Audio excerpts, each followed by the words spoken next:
На 20 км од Штип, во долината на река Лакавица, во подножјето на Срта планина, со селско подрачје од околу 33 квадратни километри, со 1500 хектари шуми, со 1000 хектари ораници, со 650 хектари пасишта, селото Лесковица си го живее својот живот.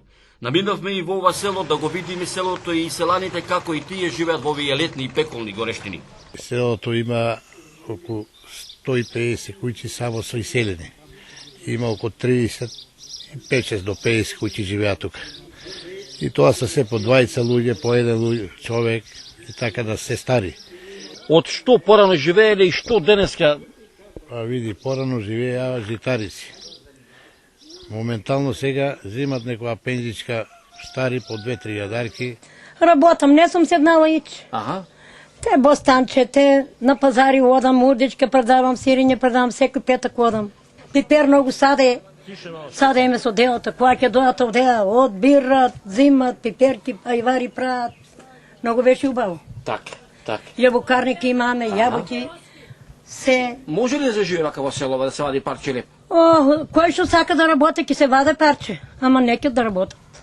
Так. Лајте не работат. Родена сум во Берово, учителка бех во Пухче, тоа беше турско село, ама за прв пат ја бех на македонски јазик. Потоа судбината ме донесе до Лесковица. Овдека во ова село, ово училиште што ја гледаме, ова зграда овдека?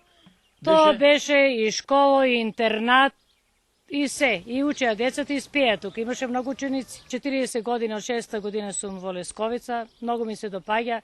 Не би менила за ништо. Треба да се помогне за ова село нешто, да дојде некој да праша, да ради. Ево ова прв пат се десило да дојдете вие да прашате дека за Лесковица некој се заинтересирал. А ниеден нема дојдено до сега.